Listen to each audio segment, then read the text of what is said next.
Okay, so this is going to be our test run for something that I want to call Read to Lead.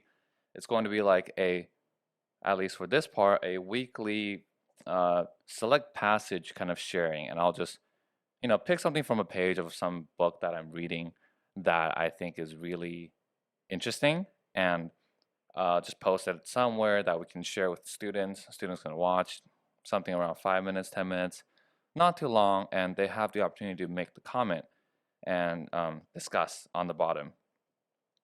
And hopefully, what we can do is every month or every 2 months, we have a open kind of Socratic seminar where you are free to come in and just discuss whatever we are reading for the past month or two. And I think that would be a really fun way to just actively engage in all sorts of material without any pressure, without any, tuition problems, without, 8-week schedules, whatever. And you can just, come in whenever you're free, leave whenever you're not, and it's self-motivated. So, yeah. So the reading for today is actually from a book called The Yoga of Power by Julius Evola. Julius Evola is an amazing Italian scholar in a lot of the esoteric sciences, and I think he is also really, really fundamental to my understanding of Buddhism. Yeah, so we're still rolling, and I'm just gonna begin by reading this. It's okay if you don't understand like most of the stuff. It's normal. I will just continue to go through and just go with the flow. Don't worry about not under don't worry about trying to understand everything. Okay. So uh let's see where we begin. Therefore, such a person cannot be Maya, since outside of Nirguna Brahman, one finds only Maya. So Maya in Buddhism or in Hinduism is the idea of illusion. This is also where you hear people say like life is illusion or like life is suffering. It all comes from this word Maya. Maya is illusion, illusion is suffering. But if that person, the extremist Vedantist, in his existential reality, as a human, a jiva, a living being, is Maya, then everything that he claims will be but Maya, appearance and falsehood, including his theory according to which only a Nirguna Brahman is real while everything else is illusion and falsehood. So what he is saying here is that um, if us as human beings, we are illusion, then everything that we say, even the truth, is also a part of the illusion, right? And I wrote here in my notes, there is an entire dimension beyond words, but it's uh, certainly hard as hell to talk about it. And that's what I heard from Ram Dass in one of his talks from before. So this argument, which employs a subtle dialectic, is unexceptionable. Tantras say that the world as we know it may be Maya from the point of view of Brahman and of the Siddha, one who has completely overcome the human condition. But such is not the case from the point of view of every finite consciousness, in the experience of common people to whom it is instead an indisputable reality that cannot be prescinded from. So what does he mean by this passage? So from the point of Brahman, which is um, the he or it who has achieved enlightenment or union and um, went beyond any kind of illusion, and of the Siddha, one who has completely overcome the human condition.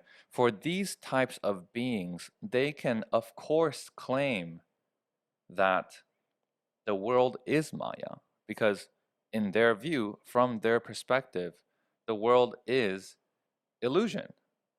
But this is what's really important. Such is not the case from the point of view of every finite consciousness, us human beings with our finite ability to sense the world, in the experience of common people to whom it is instead an indisputable reality that cannot be prescinded from. And here's what's the banger.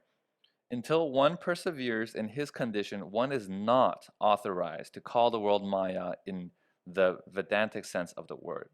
You do not have the right to say that the world is illusion until you have overcome the world. In a commentary to the Isha Upanishad, it is emphasize that by insisting on the doctrine of Maya and on the absolute contradiction between the supreme principle and everything that is determined and endowed with form, the very possibility of yoga and sadhana would be compromised, since it is impossible that something would be transformed into its own very contradiction. By yoga here, it means union. So like finding peace or becoming one with the universe. That's what yoga really means. Sadhana means practice, spiritual practice or spiritual discipline, like shouxing, right? And this last sentence here, by insisting on the doctrine of Maya, on the idea or ideology of illusion, and on the absolute contradiction between the supreme principle, that is, everything is illusion, and everything that is determined and endowed with form, the very possibility of yoga and sadhana would be compromised, since it is impossible that something would be transformed into its own very contradiction. What is the importance or relevance of this sentence? In Chinese Buddhism, a lot what we hear about in older generations and Buddhists, they say that life is suffering, right? That everything in life is just suffering. But what is being said here by Evola is that if you claim as a human being that life is suffering, and that because you're a human being, you are a limited, finite consciousness, you don't have the right or the privilege to make such an assertion, you actually preclude the possibility of yoga. You actually prevent yourself from ever achieving or ever getting the possibility of union with the world, because you've forced this view on yourself and the world that the world is suffering. What can we get out of this idea? I think it's this idea that enlightenment only comes from play. That if you take the world so seriously, or you take the world in such a pessimistic way, and you see that, yeah, all of this is illusion, all of this is temporary, you're never going to find your way out. You're never going to find a better way to embrace this world. And this is a line from Ralph Waldo Emerson, and he says that greatness is the man who is able to maintain perfect sweetness amongst the crowd as he is in solidarity. The idea is that you have to be able to see the world as it is, not as anything more, not as anything less, that you are able to find and appreciate the beauty of life, of the world, as is, right? Without judgment, without additional thought, ideology, belief, reasoning, logic.